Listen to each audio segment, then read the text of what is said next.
Hey guys, अस्सलाम वालेकुम। This is Rabia and Alizeh और हम कर रहे हैं आज ये दिल मेरा की लास्ट एपिसोड एंड पूरी सीरीज का kind of recap and review. I think I would like to start by saying कि thank you Hum TV, Farhat Ishtiyaq, Ehsan Talish, Sajal, Ahad, Adnan Siddiqui, the whole team for giving us a जबरदस्त drama. इतना मजा आया। I think पिछले कितने 33 episodes है ना, 33 week से हम लोग हर हफ्ते हम वेट करते हैं कि बुध कब आएगा और कब हम देखेंगे कि नेक्स्ट क्या हुआ। So I want to congratulate and I want to applaud the whole team and everybody who was involved in it. I really think that writer कि उन्होंने मतलब इतनी डिफरेंट स्क्रिप्ट लिखी है, इतना डिफरेंट जॉनरा लिखा है जो आई डोंट थिंक हमारे पाकिस्तानी ड्रामों में मैंने अभी तक देखा है एटलीस्ट। सो मुझे वो बहुत अट्रैक्टिव लगा और ऊपर से camera work, Ehsan Talish like brilliant. मतलब इतने कोई क्या मैं बोलूं, आंखों को मतलब सुकून देने वाले सीन्स थे वो, हॉरर सीन्स, मतलब अच्छे रोमांटिक सीन्स, मतलब amazing. Like I really loved it, all of it. And of course, it was a pleasure to see Ahad and Sajal together in a very different kind of, relationship and roles. True. So अब आगे हम जितना भी review करेंगे और बहुत से लोग जितने भी रिव्यू करेंगे तो प्लीज उन चीज़ों को पॉजिटिवली लें, कंस्ट्रक्टिव क्रिटिसिज्म सोच के लीजिए और ये एफर्ट मत छोड़िएगा, हमें प्लीज डिफरेंट टाइप के स्क्रिप्ट्स देते रहें, स्पेशली फरहत इश्तियाक की। बहुत उम्मीदें आपसे हमें। सो लास्ट एपिसोड से स्टार्ट करते हैं। तुम्हारा ख्याल है कि मीर फारूक जमान को इतनी आसान मौत डिजर्व करता था वो?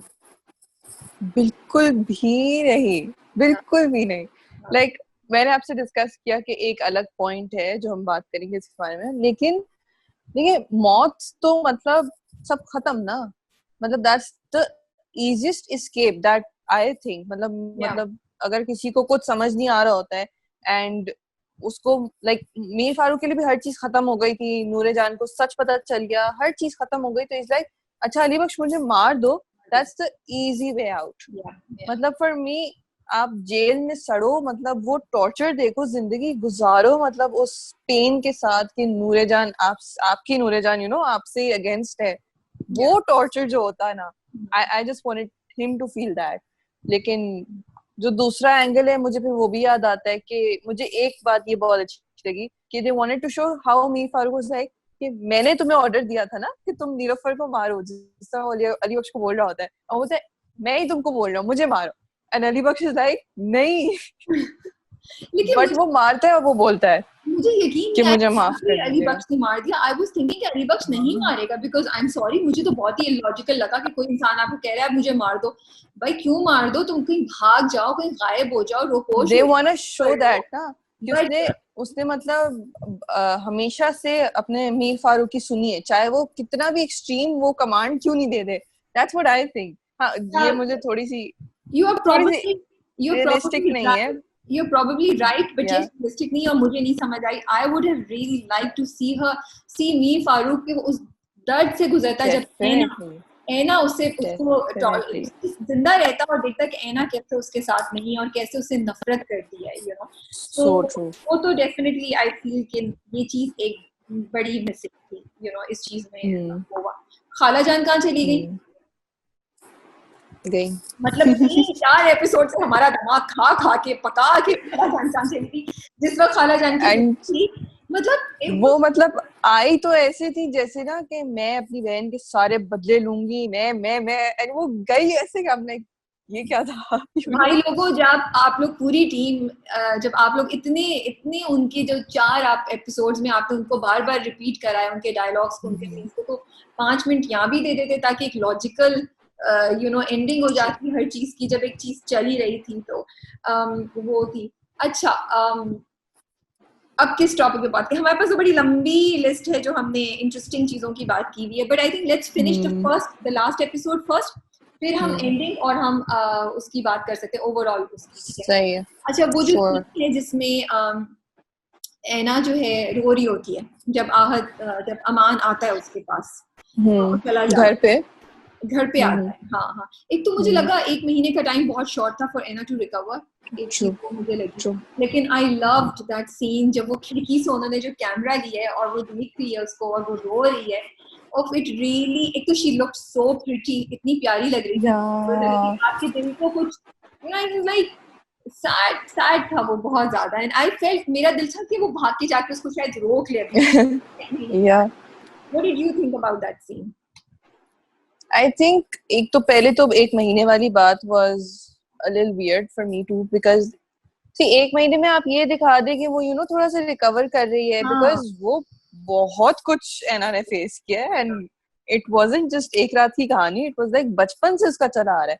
तो 1 महीना वाज प्रीटी अनरियलिस्टिक, और and she is handling office की मामलात जैसे पता नहीं क्वीन, तो मुझे वो थोड़ा सा रियलिस्टिक नहीं लगा। But about that scene, firstly Sajal was looking very pretty, I have to agree, बहुत प्यारी लग रही थी।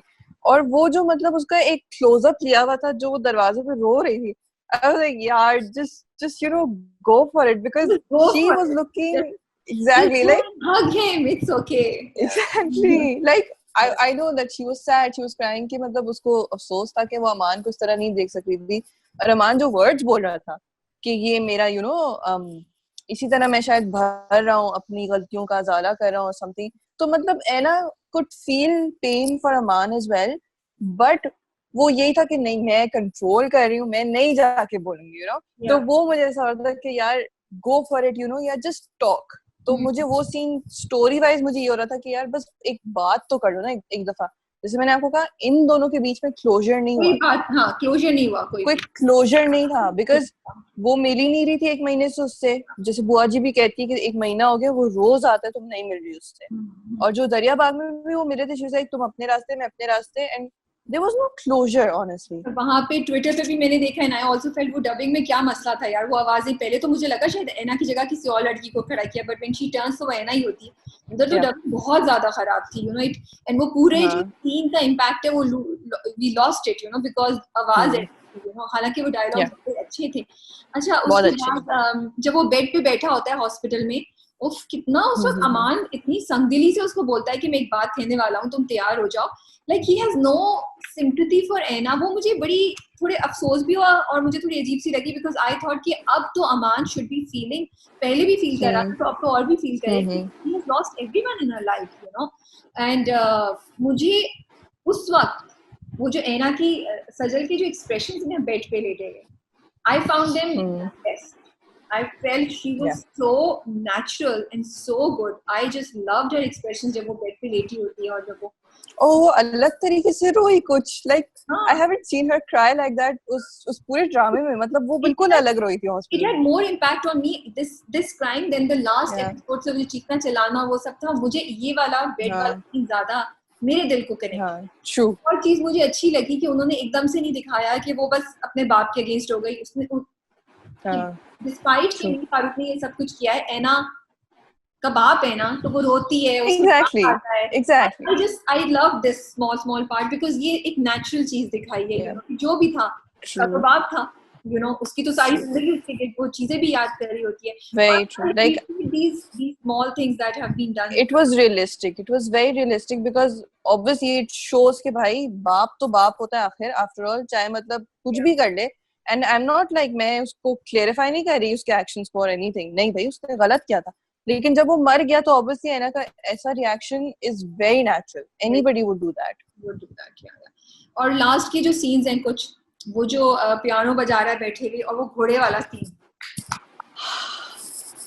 वाकई for real, they were aesthetically very nice, logically and conceptually शायद I might not agree with it, वो हम साइड पे रख दें, हाँ वो उसमें बात में आते हैं, लेकिन aesthetically they were so beautiful.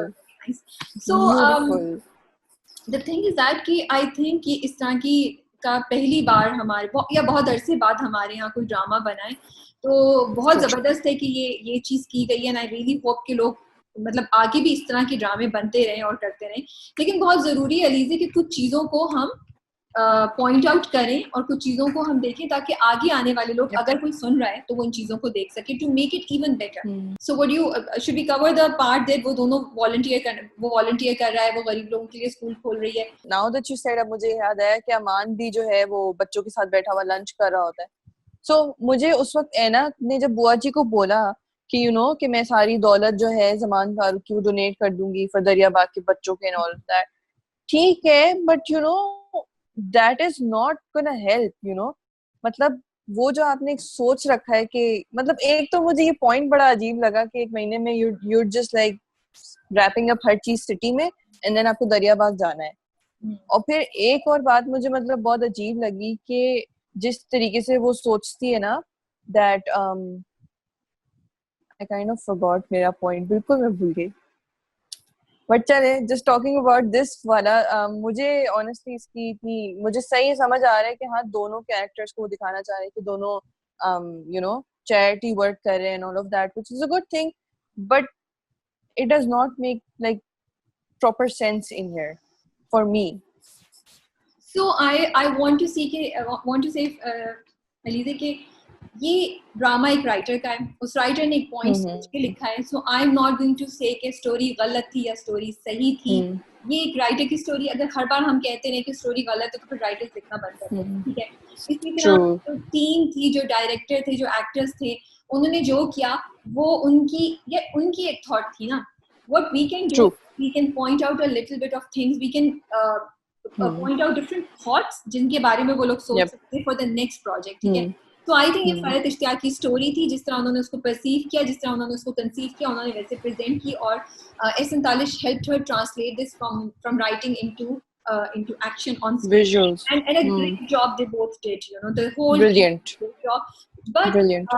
हमें थोड़ी चीजें जिनके बारे में हम पॉइंट रेज करेंगे एंड क्योंकि उसके बारे में बहुत सी डिस्कशंस हो रही हैं. So let's talk about it. Please, जिसकी मुझे बहुत कमी लगी towards the last few episodes and specially the last episode is therapy, right? After going through so much trauma, I think एक सीन या एक मेंशन जरूर करना चाहिए था कि ऐना जा रही है थेरेपी के लिए. ये अमान भी शायद गया, यू नो, दोनों. और क्योंकि ये देखें, ये बड़ी यूथ को बड़ा ये इम्प्रेस करा था, बहुत यूथ इसको फॉलो कर रही थी, तो उनके लिए ये बड़ी अच्छी चीज होती. तो I found that missing, which I felt I really wish they had done that. Specially उसने अपने बाप को के बारे में उसको पता चला, फिर बाप मर भी गया उस दिन, ठीक है. फिर मियाँ भी, जिससे वो इतना प्यार करती है, उसकी धोखा भी समझ आ गया, वो भी छोड़ के जा रहा है. So therapy was one thing that was missing. Yeah, I think कि उसके अंदर इतना कुछ था, like इतना कुछ उसने फेस किया था कि उसको कहीं तो मतलब वेंट आउट करना ही था.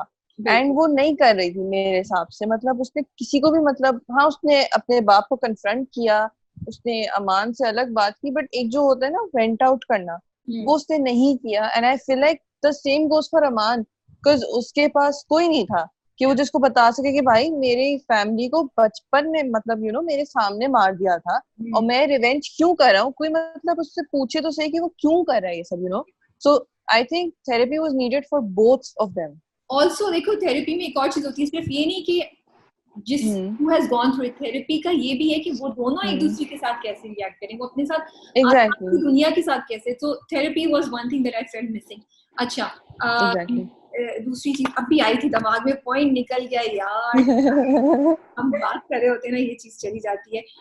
हमने फॉरगिवनेस की भी बात करनी थी वैसे. फॉरगिवनेस, हाँ, बट थेरेपी से रिलेटेड एक बड़ी अच्छा थोड़ा सा फनी चीज है यार. तुम जब रोती हो रीज़न, मुझे ये बताओ, तुम कैसे रोती हो? तुम आंखें खोल के रोती हो, आंखें बंद करके रोती हो? तुम पलक झपकती हो रोते हुए या नहीं? मैंने बहुत सोचा, जब मैं रोती हूँ तो मैं तो बहुत दफा आंखें झपकती हूँ, मैं बहुत रोती हूँ. मैं वैसे भी जिंदगी में काफी रोती हूँ. पता है कोई भी सीन देखी हो ना फिल्म का या ड्रामे का, तो मेरी आंखों में फौरन जल्दी से आंसू आ जाते हैं और टिश्यू पेपर हाथ में होता है, मैं सुर कर रही होती हूँ, मेरे आंसू बह रहे होते हैं, ठीक है. I would request to all our Pakistani viewers and all the directors and producers and actors, please कोई आंखें खोल के नहीं रोता, वो भी एक के बाद तीसरे के बाद चौथे के बाद पांचवें सीन में के आंसू गिरे जा रहे हैं. पलकें झपके, नेचुरल दिखाएं, this is not makes sense. With no offense to Sajal or anyone who's doing it, because that's what the custom has been. See, if you're talking to someone और फिर आप रो जाओ तो वो आप देखते देखते रो रहे हो, समझ आता है. जब आप अकेले हो तो स्पेशली you're not, मेरे हिसाब से तो आपकी आंखें वाकई नहीं खुली होती. ये तरीका नहीं है वैलिड पॉइंट. ये पुराना तरीका है दुख दिखाने का, अब नहीं है. अब हर चीज नेचुरल और ओरिजिनल पे होती है जो लोग रिलेट कर सके. तो प्लीज उसको दिखाइए कि नेचुरल तरीके से लोग कैसे रोते हैं. कोई भी बैठा बैठा है आंखों से आंसू नहीं किसी के गिर रहे. तो sorry, it's time to move on because we are moving to new themes and new genre. So I felt कि ये भी एक चीज होनी चाहिए. ठीक है. ट्रू. तुम्हारा क्या ख्याल है कि आपको कौन, अगर आप जिंदगी में इतने दुख में हो तो आपको क्या चीज हील कर सकती है अदर देन ऑफ कोर्स अल्लाह से दुआ करना, नमाज पढ़ना, इबादत करना, इन सब चीजों के बाद क्या चीज है जो आपको हील कर सकती है? आई थिंक अपने लव्ड वंस के साथ आप हो, उनसे बातें करो, उनके साथ आप मतलब टाइम स्पेंड करो. Just someone you really love, तो वो आपके साथ हो. आई थिंक प्यार और उम्मीद दो चीजें जो आपको हील करती है. क्योंकि अगर आपके पास उम्मीद ही नहीं हो तो आप, इसीलिए तो लोग खुदकुशी करते हैं ना. खुदकुशी क्यों करते हैं? बिकॉज उन्हें लगता है कि कोई उम्मीद ही नहीं है कि वो डिसअपॉइंट कर देंगे लोगों को, वो भी they can get over this. ठीक है. तो अगर आप उम्मीद खत्म कर देते हैं तो इंसान रिकवर नहीं कर सकता. और आई थिंक जब कोई किसी ट्रॉमा से गुजरता है, या जितनी भी एग्जांपल्स मोस्टली देखी हैं, प्यार, मोहब्बत, एक कंपेनियनशिप, एक relationship is something that helps you heal. So I feel जो एंडिंग थी ना, जो एंडिंग थी उसमें इस चीज की थी. तो उस एंडिंग में जो उन्होंने ओपन छोड़ा है, actually they have left it. चलो उस पर हम बाद में बात करते हैं. सो मुझे ये चीज जो है ना ड्रामे की एंडिंग में मिसिंग नजर आई. मुझे चाहिए था कि because I feel Ana can not heal without love. I think Aman can not. Aman जो इस तक पहुंचा, अभी तक जो पहुंचा अमान माफी मांग रहा है और अमान कहता है कि मैं गलत था. किस चीज ने अमान को एहसास दिलाया? उसको एना की मोहब्बत नहीं एहसास दिलाया. राइट. तुम कल और मोमिना की एग्जांपल याद करो फ्रॉम अलिफ. कितना हर्ट थे दोनों. मोमिना बात ही नहीं करती थी, मुंह सुजा के बैठती थी. She was at the top. She became the actress who one an Oscar. फिर भी कभी आपको खुशी नजर नहीं आती थी. खुशी कब आई? जब उसको मोहब्बत मिली, जब उसको एक रिलेशनशिप मिली, तब आई. You know that helped her heal. उसके पास हालांकि when she could like talk to, और मतलब ऐसा कि जो समझ सक रहा था कि मतलब हाँ कि अच्छा इसके स्ट्रगल्स क्या हैं, या ये क्या इसके दिमाग में चल रहा है, जिसको मतलब वो सामने बोल तो सकती थी कि भाई ये मसला चल रहा है, एंड वो समझ रहा था. उसको मतलब वैसे तो बोलने की जरूरत भी नहीं पड़ी थी. तो इट्स लाइक एक पार्टनरशिप थी. या सो आई फील कि जो एंडिंग दिखाई है ना उसमें ये दोनों चीजें नहीं. उसमें आपने ये दोनों ले लिया और मुझे लगा कि ये चीजें होनी चाहिए थी, ये चीजें दिखानी चाहिए थी, क्योंकि हम वैसे ही तपे हुए हैं और वैसे ही हम थक गए हैं ट्रेजेडी देख देख के. तो हमें उम्मीद चाहिए, जो मुझे लगता है कि एना और अमान की होनी चाहिए. ठीक है. प्लस ये दो कैरेक्टर्स जो थे, फॉर एग्जांपल मतलब जैसे अमान और एना थे, तो आई फील कि ये दोनों ऐसे लोग थे कि जिन्होंने एक दूसरे का मतलब हर एस्पेक्ट देख लिया था. हर चीज लाइफ की देख ली थी कि एना के, अमान को सब पता था कि एना के स्ट्रगल्स क्या क्या है. उससे पहले मतलब उसको नहीं पता था उसके बारे में सच, but Aman knew everything. And Ana was someone जिसको अमान के बारे में हर चीज पता चल गई थी बात. तो मुझे ये लगता है कि ये दो कैरेक्टर्स थे कि जिनको अपने एक दूसरे के बारे में हर चीज पता थी, हर शेड्स देख लिए थे, और मतलब ये भी देख लिया था कि स्ट्रगल्स क्या है. तो they did not have to explain to each other कि भाई यू नो मैं इसके थ्रू गई. Basically what you are saying is that they are the ones who could live with each other. I don't think they exactly else or anyone else could live with people exactly like who have so much past. Like ऐसे लोगों को deal करना, जैसे अमान के साथ एना deal करती थी कितनी पेशेंस के साथ, वो हर कोई एक आम लड़की नहीं कर सकती. But because she had gone through that वो ड्रामा, वो ड्रीम्स का and everything. So she had the patience to deal with it. She had the experience for Aman. So that's another angle कि only Aman and Naina can deal with each other. ये भी एक चीज थी. But I think जो उन्होंने ending छोड़ी है, वो definitely, I think maybe Farhad Ishaq might not want to, but Hum TV और Ehsan Talish will be up for it, is a sequel. Just in case after year 6 महीने 8 महीने बाद marketing team कहती है logically it makes sense, financially it makes sense. It will make sense financially to do a sequel. They have left it open so that they can have a sequence. ठीक है. क्योंकि otherwise जो उन्होंने दिखाया है कि जो message Aina need some time to find you back, तो वो तो एंडिंग की तरफ ही उन्होंने इशारा कर दिया ना कि अमान को पता है कि मुझे एना चाहिए. एना को ढूंढने में टाइम लग रहा है लेकिन एना ढूंढ के आ जाएगी.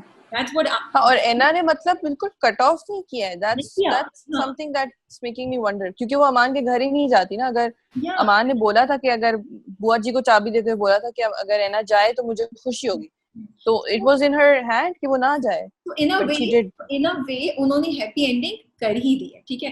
फिर आई थिंक राइटर की भी बड़ी के लिए भी बड़ा चैलेंज होता है एलिजे कि वो क्या करे, ऑडियंसेस को भी खुश कर दे या वो लिखे जो दिल चाहता है. राइट. तो आई थिंक ये भी एक चैलेंज होगा फरहत इख्तियार के लिए. इसलिए शायद ये एंडिंग ऐसी हुई है कि it has been left open कि आपने जो समझना है आप समझ लें. आप समझ रहे हैं वो मिलेंगे, आप समझ रहे नहीं मिलेंगे. लेकिन दो चीजों पे डेफिनेटली आई थिंक एंडिंग का जो मैसेज था उसमें एक तो जो ना इंतकाम की बात की, रिवेंज की बात की, वो I feel what would you do if you were at Aman's place? Would you forgive or do you think Aman should have forgiven Mir Farooq Zaman? आप खुद सोचे. मीर फारूक लाइक माँ बाप को मार दिया, बहन को मार दिया, पूरी फैमिली को तबाह कर दिया. कहाँ से मतलब एक इंसान मतलब माफ कर सकता है? मेरे लिए realistically it's not possible for any human being to do that. मतलब आप खुद सोचें आप कैसे माफ करें एक ऐसे इंसान को. लेकिन हाँ जो आप बोले मैसेज मुझे अजीब सा लगा बिकॉज आई फील कि इसका मतलब है तो आप कह रहे हैं कि भाई आपके साथ जितनी भी ज्यादती हो जाए आप चुप करके बैठे. ठीक है. नहीं, आई थिंक अमान की ये desire to take revenge for Mir Farooq was justified. His whole family was killed, so that is was justified. Right. हाँ, एना उसे माफ करे अगर ये बोल रहे हैं तो आई थिंक एना ने तो माफ कर ही दिया है. एना उसके घर जा रही है, उसके साथ रिश्ता करके रखी है. अब अगर सबक उसने खुद भी तो कहा था, एना ने खुद भी कहा कि माफ तो मैं तुम्हें पहले ही कर चुकी हूँ. exactly. लेकिन तो फिर किस चीज का इंतजार कर रही हो? तो फिर किस चीज का इंतजार कर रही हो ना? तो ना वही तो बात है. तो फिर या फिर ये दिखाते कि she has taken a divorce from him, she has said bye bye to him and she is actually angry at him. और फिर एक ये और फिर वो जो सेकंड जो उसके डायलॉग थे कि तुमसे तो रूह का रिश्ता है मैं कैसे खत्म करूं. हाँ. तो अभी तक मेरे लगे हो इसीलिए it was very जब सांस खत्म होगी तब खत्म होगा. तो आप बेसिकली मुझे लगा कि वो तमाम लोगों को ये बोला जा रहा है कि आप मिजरेबल रहें जिंदगी में, मूव ऑन नहीं करें. भाई रिश्ता तोड़ो ना, मे बी तुम्हें कोई और बंदा मिल जाएगा ऐसे ही थोड़ा सा साइको अमान जैसा, लेकिन तुम एक्सेप्ट कर सकते. He was not a psycho. He was not a psycho. थोड़ा सा बेचारा अमान की तरह ट्रॉमेटिक एक्सपीरियंस से गुजरा हुआ इंसान मिल जाए, बहुत लोग होते हैं. तो आप मतलब ये जो दो मैसेजेस थे ना, ये मुझे इनसे open ending could have been done. I'm okay with it and maybe that's what Farhad Ishtiyaq wanted and could have been done. मेरे दिमाग में एक और एंडिंग है जो which I would have liked to see. लेकिन ये जो दो मैसेजेस हैं ना, आई फील उन पे थोड़ा सा सोचना चाहिए कि वो जस्टिफाइड थे या नहीं थे और वो क्या मैसेज दे रहे हैं. राइट. क्योंकि इट्स वेरी इंपॉर्टेंट. जो एक पॉसिबल एंडिंग हो सकती थी विच आई रियली वांटेड, एक तो मीर फारूक जमान को दिखाते कि वो तड़प रहा है अपनी बेटी को देखते हुए जिंदा और वो उसके पास आ रही. दिखाते कि 2 साल बाद अमान और नैना एक दूसरे के पास आ रहे हैं और या ये थेरेपी के through they have come together और समथिंग. क्योंकि अभी भी तो आपने छोड़ी है ना, आपने अभी भी तो ओपन एंडिंग छोड़ी है ना. और तब उम्मीद भी आती, तब प्यार भी आता और किस तरीके से वो they find the horrors of their life and they sort it out. Maybe ये दिखाते वो जो प्यार किसने एना जी बुआ जी पे और खाला जान पे वेस्ट की और वो फ्लैशबैक दिखाते थे. अगर उनकी जगह 3 किस्तों पे एना और अमान का जर्नी दिखाते थे, या अगर आप सोच रहे हैं तो फिर यही दिखाएंगे. इसमें therapy should be a very big part of it. Therapy तो definitely was needed. It was needed out of question. दूसरा मुझे ये एक मैंने ट्वीट पढ़ा था किसी का कि वो लोग साथ एंड अप नहीं कर सकते थे बिकॉज फिर उनको सारी चीजें याद आती जो उनके साथ चल रही थी.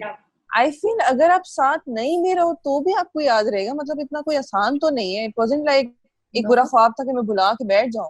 ऊपर से एना तो रह भी वही रही है दरियाबाग में, तो मतलब वो कैसे भुलाएगी यू नो. तो ऐसा नहीं है कि वो बंदा आपको, फॉर मी इट्स लाइक कि यू शुड वो पर्सन बल्कि सामने होना चाहिए ताकि यू गेट पास्ट दैट. क्योंकि अगर मतलब इतने स्पेस के बाद आप मिलो और and then you are like oh shit memories वापस आ गई, सारी मेमोरीज वापस आ गई. इससे बेहतर है get through that. Exactly and जो लोग बहुत ज्यादा एक्सट्रीम ट्रॉमा से, बहुत ज्यादा ट्रेजेडी से गुजरते हैं ना जिंदगी में, बहुत दफा तुमने देखा होगा लोग अपरूट कर जाते हैं from one place to another, and actually that's the reason. Ana जो दरिया बाग में रहने का दिखाया, वो तो कभी भी रिकवर नहीं कर सकेगी, she will never be able to get out of it.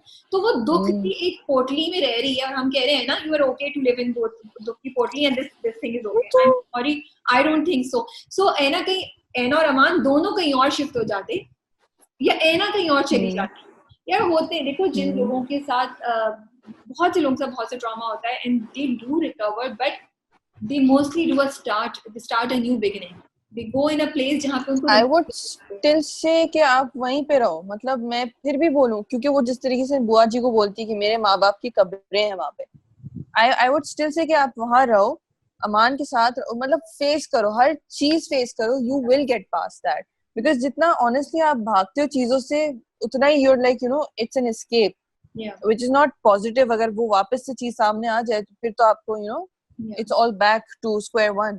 अच्छा, एक और चीज जो आई फील कि ऐना ने कभी, ऐना को जब सारी बात पता चल गई तो उसने जाके अमान से कुछ जिक्र भी नहीं किया, बात भी नहीं की कि तुम्हारे ये तो क्लोजर बोल रही हूँ, यही तो लाइक एक तो स्टोरी का क्लोजर है, वो तो समझ आता है, बट इस बात पे तो आप बात तो करो ना जाके। मतलब उससे वो एक महीने तक मिली नहीं रही। जब वो हॉस्पिटल में भी उठती है तो वो कुछ नहीं बोलती, वो उसका हाथ पकड़ के उसको बोलती या कुछ तो बोलती। जब वो पियानो में बैठी होती है तब कुछ तो वो एक दो लफ्ज बोलती है अमान को कंफर्ट करने के लिए, बताने के लिए, क्योंकि जो अमान के साथ ज्यादती हुई वो तो अपने बताते हैं ना, वो तो ऐना को exactly she should have said something. This was forgiveness चले was a second part. First is just discuss about it, just talk about it. And how would Aman feel? मतलब how would Aman feel कि तुम exactly तुमने एक दफा भी मुझे आके नहीं बोला कि मेरे माँ बाप के साथ क्या हुआ क्या नहीं हुआ। हक करती, उसको एक हक देती है, उसको एक something they should have, कुछ तो बोलती, yeah, that was missing. कुछ तो बोलती है ना जी आप। The classic question जिस पे हम हर बार हमारे व्यूअर्स कमेंट करते थे, बेचारा कौन है ज्यादा, या किसके साथ ज्यादा so true. अमान और ऐना। You start. I think it's like both. मुश्किल सवाल है ना, बहुत मुश्किल सवाल है। For like the longest time I felt like it was ऐना, लेकिन फिर पता है मिडवे मुझे बाद में रियलाइज हुआ कि ठीक है ऐना को, क्योंकि इतने लोग उसके पास थे, खाला है, बुआ जी है, सब उसको मतलब बता रहे कि ऐना कोई बात नहीं, हम हैं, बुआ जी ने तो चलो फिर भी गलत किया होगा उसके साथ, अपने उसके बाप के बारे में नहीं बताया एंड ऑल ऑफ दैट, लेकिन खाला who did not know anything at all, वो है उसके पास, और वो मतलब शादी में भी थी, she was always there like a mother, तो वो एक कैरेक्टर था। बट अमान के पास तो मतलब सिंस द बिगिनिंग, जैसे अगर मैं वही रिकॉल करूं, चाइल्डहुड में फैमिली चली गई, चाचा वाज अब्यूसिव, और फिर प्रेजेंट में he has to keep up with this revenge, but nobody's asking कि भाई क्यों ले रहे हो रिवेंज, मतलब क्या है, क्या तुम्हारे अंदर भरा हुआ, so my sympathies are with Aman, especially after the last episode. अच्छा, मुझे दोनों के लिए मेरी सिंपैथीज दोनों के साथ है। मैंने बहुत सोचा इस बात पे और मैं नहीं डिसाइड कर पाई कि मैं किसकी तरफ ज्यादा सिंपैथेटिक हूँ। मेरे ख्याल में मैं दोनों के लिए फील कर रही हूँ, बहुत ज्यादा फील कर रही हूँ, specially after the last episode, क्योंकि जब मैं बात करती हूँ लोगों को लगता था कि मैं ऐना की तरफ हूँ या कुछ, तो मुझे मेरा ना पॉइंट ये था कि वो जो अब्यूसिव रिलेशनशिप दिखाते थे ना, जो अमान उसके साथ करता था बीच में, आई अंडरस्टैंड कि अमान ने रिवेंज लेना था, वो रिवेंज लेना चाहता था, और है भी कि क्यों मीर फारूक जमान को हम जाने दें। Can you hear me clearly? True. Yeah, I can. नहीं, I can hear you. तो वो तो मुझे समझ आती है, लेकिन अब मुझे ये भी समझ आती है कि ठीक है वो आया, उसने पूरी प्लान की, मैं इस हद तक भी बर्दाश्त कर लेती हूँ कि अमान ने कहा कि मैं इसकी बेटी से शादी करके इसको लूंगा, ठीक है चलो, I'll say। लेकिन उसके बाद जो वो करता था ना, कि वो उसके साथ बदतमीजी करता था, उसको इतनी बुरी तरीके से वो करता था, और फिर वो हो जाता था। अब बहुत से लोगों ने बोला कि वो उसका PTSD है, पोस्ट ट्रॉमेटिक जो होता है उसकी वजह, लेकिन कहीं जगह उसकी चीजें नॉर्मली ऑटोमेटिकली नहीं आती थी, वो प्लान होती थी। जैसे वो उसको एक दफा रेस्टोरेंट लेके जाता है उसके बाप की दावत कबूल करता है। तो ये चीजें जो है ये प्लान एंड स्कीमिंग थी। मुझे इन चीजों पे प्रॉब्लम होती थी, और मेरा पॉइंट ये था और अभी भी है कि मे बी हम इन चीजों को नहीं दिखाते ना, बिकॉज हम ये दिखा रहे हैं, आप ये दिखा रहे हैं कि बिकॉज ये चीजें बहुत से हस्बैंड्स करते हैं, रिलेशनशिप में ये हो रहा है, तो हम ये दिखा रहे हैं कि भाई आपके साथ कोई ऐसा करता रहे, बदतमीजी करता रहे, आपको दुखलाता रहे, आप माफ करके वापस इस रिलेशनशिप में रहते। Normalising the mistakes. मेरा इशू इस चीज पे था, इसलिए मैं कहती थी कि अमान का जो बिहेवियर है वो मुझे जस्टिफाइड नहीं लगता है। You know, I am sorry अगर मैं कुछ गलत कह रही हूँ, मुझे everybody is entitled to their own you know. No, because I also agreed to you with this कि अमान कि ये जो steps थे ये तो किसी भी मामले में justified नहीं थे, but क्योंकि देख स्टोरी तो फरहत इख्तियार की है ना, मैं उसको स्टोरी को नहीं चेंज करना चाहती, so I want to keep the story as it is, because हम राइटर्स की स्टोरीज को हर बार नहीं कर सकते unless they are majorly conflicting with the you know norms या values से। ये चीज है इसकी वजह से मैं कहती थी, इसलिए क्योंकि ऐना तो ऑलरेडी माँ को खो चुकी है, अब उसको फ्यूचर में 2 शौक लगने वाले ना, मियाँ का और बाप का, राइट? उसके टॉप पे अभी भी उसको पेन से गुजार रहे हैं, तो कोलैटरल डैमेज थोड़ा सा तो कम करें ना। तो ये इस वजह से मुझे, बट आई थिंक मैं ऐना और अमान दोनों के साथ हूँ, मैं किसी एक की तरफ जाऊँ। ओके, हमारा final part of the review of the episode और ऑफ द सेगमेंट इज ये दिल मेरा क्यों एक सक्सेस स्टोरी है। आप बताएं, आपका क्या ख्याल है पहले? So I think it's like a combination, मतलब हर छोटी छोटी चीजें जो बहुत स्टैंड आउट थी। So for me सबसे पहली बात जो stood out for me was this genre, कि क्योंकि हमारे यहाँ मैंने ये genre नहीं देखा है अभी तक, honestly speaking मैंने अभी तक नहीं देखा है, शायद हुआ हो, शायद मैंने मिस आउट किया हो, but this kind of a genre मैंने नहीं देखा, and especially involving a couple that is close to youth, close to us, and kind of in a way trending। ठीक है, ये couple ऐसा है जो trending है, not just because they're a hit celebrity couple, but एक तो young है ये लोग, so हम लोग इनसे क्या relate कर सक रहे हैं, ऊपर से story भी ऐसी दिखाई है कि एक young couple की story है and the struggles you know they're going through। so for us, for youth, मुझे लगा कि हम लोग काफी like connect कर पा रहे थे to this story। और obviously the writing was genre goes credit the credit goes to the writer of course, Farhat Ishtiyaq, और उसको मतलब विजुअल फॉर्म में लाना और इतना खूबसूरती से विजुअल फॉर्म में लाना to the director Ehsan Talish। so for me it was like a combination था, मतलब you know of the cast, of the story, of the visuals। मतलब एक तो लोकेशन इतनी अच्छी, इतनी खूबसूरत लोकेशन, इतने अच्छे सीन्स, कैमरा वर्क इतना अच्छा, like you just couldn't like episode पूरा एपिसोड में एटलीस्ट आपको 2 या 3 सीन्स मिलते होंगे that you would just be like so beautiful। so for me it was like a combination of all of this। you said, I think बिल्कुल तुमने सही बोला कि साहत, I think casting very important, उन्होंने बिल्कुल सही कपल जो यूथ को कनेक्ट करता है। फिर तुम देखो कि उनकी ड्रेसिंग, सजल की dressing, so I feel youth के लिए बहुत कम ड्रामे बनते हैं। अगर किसी लड़की को दिखाएंगे जो कॉलेज गई हुई है, कॉलेज गोइंग जब पीक में था, वो कॉलेज जा रही होती है, या अभी भी 1-2 ड्रामे आ रहे हैं, लेकिन समहाउ वो जो टॉपिक्स पे बात कर रहे होते हैं वो यूथ उससे रिलेट नहीं करता। ये सजल कॉलेज गोइंग दिखाई, यंग लड़की दिखाई, उसका एटीट्यूड भी थोड़ा सा इमेच्योरिश सा दिखाया, की ड्रेसिंग बहुत डिफरेंट। हाँ, और फिर उन्होंने दिखाया mental health issues. I think sad, I think हमारी जो यूथ, बहुत से लोग इधर वो खुद फेस कर रहे हैं या वो किसी ना किसी को जानते हैं जो फेस कर रहा है। ठीक है, तो या कुछ ना कुछ प्रॉब्लम्स नहीं, एंजाइटी है, मे बी यू नो कश्मकश है, वो है। शुरू की 5-6 एपिसोड में उन्होंने यही दिखाया, तो वो it got attention of the youth, it clicked. Doctor Arsalan का जो रोल था और वो जो सेशंस थे वो क्लिक हुए। ठीक है। फिर उसके बाद स्टोरी, अगेन कभी हमारे यहाँ ऐसी स्टोरी नहीं बनी जिसमें हीरो को नेगेटिव लाइंस में भी दिखाया जाए। तो you know that ये तुमने पॉइंट किया था कि अमान के कैरेक्टर में कितनी लेयर्स हैं, यू नो, बहुत ज्यादा होता है, कहीं वो नेगेटिव होता है, और फिर एज द ड्रामा प्रोग्रेस्ड कहीं टाइम पे कभी वो लाइक इस पे आशिक हो रहे हैं, और कभी हमारा दिल चाहता था कि अमान को ऊपर लगा के क्या कर रहा है, यू नो। आई थिंक ये कुछ चीजें थी।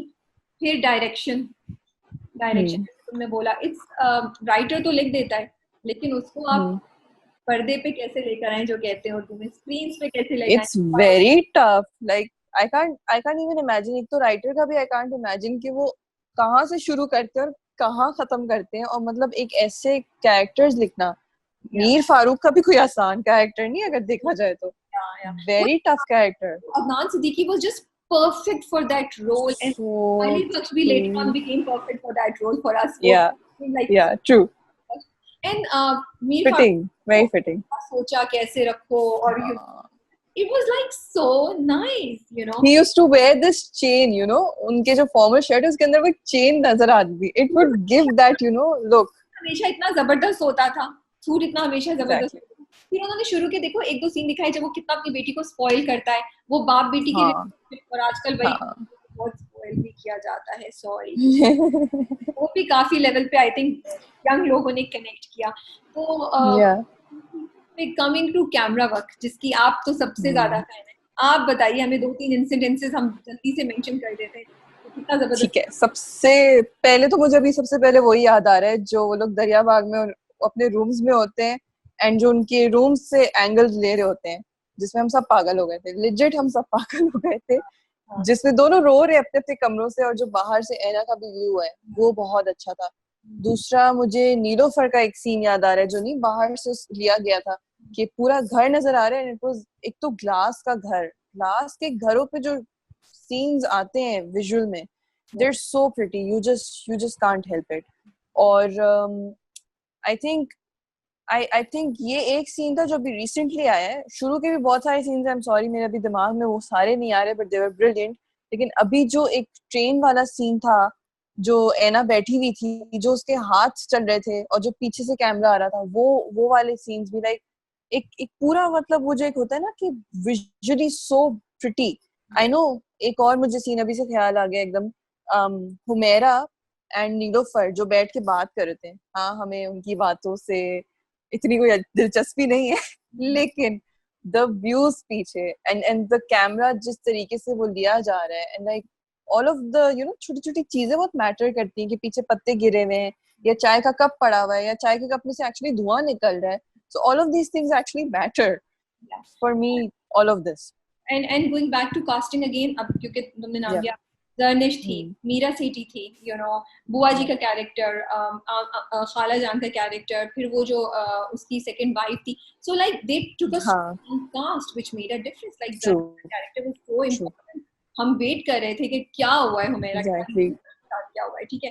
तो the casting made a huge difference, I think, and they played it like वो मतलब जर्निश के भी मैं सीन्स याद कर रही हूँ, और नीलोफर के वो जो कॉन्फ्रंटेशन था उसका, like brilliant.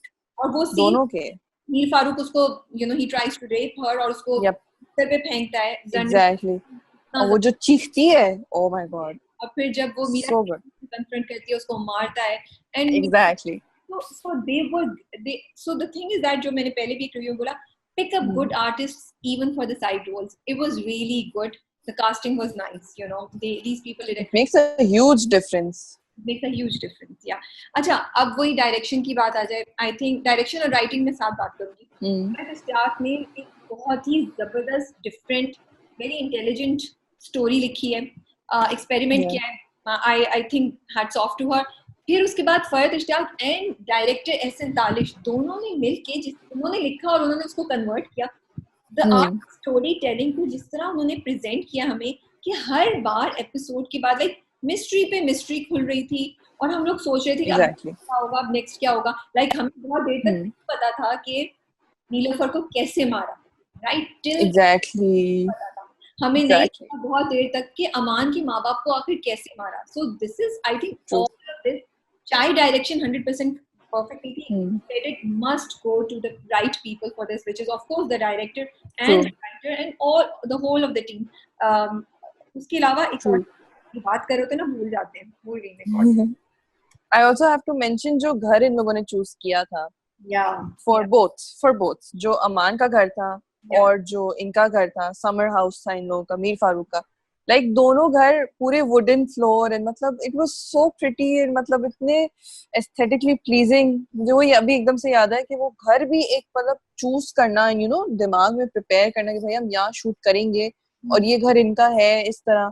So all of that also like अच्छा, चूजिंग द प्लेसेस. आ रही थी कि इन्होंने फरहत इश्तियाक और ने अपनी राइटिंग से और उन्होंने जिस तरीके से उसको डायरेक्ट किया है संतालिश ने, हर एपिसोड ऑलमोस्ट एवरी सेकंड और थर्ड एपिसोड के बाद हमें थॉट मिलता था, right? We would come up with an idea and because Twitter इस बात का गवाह है, हम लोगों के रिव्यूज इस बात का, अमान ने ऐसा क्यों किया, बट वो जिस तरीके से अमान ने उसको पकड़ा और जिस तरीके से ऐना ने उसको टच किया, देखा अमान क्या. सो also something जो कि पहले नहीं हुआ है, जो मुझे याद नहीं है. Like it was amazing कि this drama gave food thought for ideas to think and discuss to the fans in almost every episode. कि भाई उसकी दूसरी बीवी को मारेंगे या नहीं मारेंगे, ओ मार दिया, कैसे मारा, मारा सही नहीं मारा, you know. उसके बाद ऐना को पता चलेगा तो क्या होगा. Like many questions we had in every episode and that छोटे-छोटे lessons थे, जैसे you know how Aman reacted, तो हम थोड़ों को बुरा लग रहा था, थोड़े were like justifying, but it was like a thought कि भाई अगर आप उस पोजीशन में होते तो आप क्या करते, and was it right on his part or was it not right on his part. तो सब सोचने वाली बात है. And this is called art of great storytelling, and which I think अगर उन्होंने 100% उसको मास्टर तो नहीं किया है, लेकिन बहुत उस पे काफी अच्छा अबूर पा लिया है. अब वो अलग बात है कि आई थिंक टीआरपी रेटिंग्स और चैनल की स्ट्रेस से या प्रोडक्शन हाउस की स्ट्रेस पे आप उसको 33 एपिसोड्स तक ले जाते हैं, तो आई रिक्वेस्ट कि ना करें, छोटा कर लें, कुछ कुछ चीजों को एंड में जल्दी से रैप अप ना करें और वो कर लें, तो right have the perfect drama with you. So overall बहुत मजा आया 33 वीक्स में, कम से कम 28 वीक्स तो बहुत मजा आया मेरे ख्याल में. बाकियों पे हमने गुजारा कर लिया, बर्दाश्त कर लिया किसी न किसी तरीके से. अरे अप्स एंड डाउन्स होने जरूरी होते हैं, कोई बात नहीं, वो होते, it's okay, but we are thankful to Farhat Ishtiyaq, for Hum TV, for taking this initiative, for SN Talish to giving us this opportunity. And I also want to give credit for all these people, Sajjal, Ahmed, Adnan Siddiqui, Farhat Ishtiyaq and SN Talish, कि वो हमारे reviews पता नहीं सुनते थे, लेकिन जो भी सुनता था वो हमारी क्रिटिसिज्म को भी बर्दाश्त करता था, हमारे सवालों को भी बर्दाश्त करता था. मुझे पता है मेरी SN Talish से तो ऑन एंड ऑफ बातचीत होती रहती थी, तो he would always like he was listening to what we are saying, and I think बहुत दिल गुर्दा चाहिए होता है, बहुत आसान होता है हम लोग यहाँ बैठ के बात करें, लेकिन देखिए हमारी भी ये जरूरी, हम भी जरूरी है, हम बात करेंगे तो बहुत सी चीजें कभी नजर से निकल जाती हैं, इम्प्रूव शायद और नहीं भी तो, लेकिन I think it requires a lot of courage कि आपने इतनी मेहनत की है और उस पर फिर 4 लोगों की बात. एग्जैक्टली. तो my apologies अगर हमारी कोई बात किसी को कभी बुरी लगी है, especially साहत fans, all the fans, but मेरी तरफ से भी sorry. But I think I really feel we were not criticizing for the sake of criticizing. ये बड़े बहुत ही important subjects पे ये मेरा बात कर रहा था. It was important कि हम भी बीच में कुछ ना कुछ एक feedback दें, एक another point of view, ताकि आप लोग, हम लोग, SN Talish, हम TV, फरहत इश्तियाक, सब डिफरेंट थॉट्स को सोचें. जितना आप डिफरेंट थॉट्स उतना आपकी इंप्रूवमेंट होती है. तो बस इन सब कुछ थॉट्स के साथ I think we will wrap up. Yes, we will miss Yeh Dil मेरा फाइनली. यार, ट्रू, इट वाज लाइक इतने हफ्तों की जर्नी, यू नो, फाइनली खत्म. एक जिंदगी में बड़ा मुझे तो लग रहा है कि होल लगेगा मुझे. I will really miss it. Every Wednesday मेरे फोन पे रिमाइंडर होता था वेडनेसडे का. कल मैंने टेक ऑफ किया था, वाज लाइक ये आखिरी दफा टेक ऑफ कर रही हूं मैं, you know. Excited for the last episode. I was also very very sad कि यार. या दैट्स ट्रू. तो आप लोग कमेंट्स में जरूर बताइए कि आप लोगों को हमारी थ्योरीज, हमारी बातें कैसी लगी. अगर आप YouTube पे पहली बार हमारा शो देख रहे हैं या देखते रहते हैं लेकिन सब्सक्राइब नहीं किया, तो go ahead and do subscribe to Kusha Mike.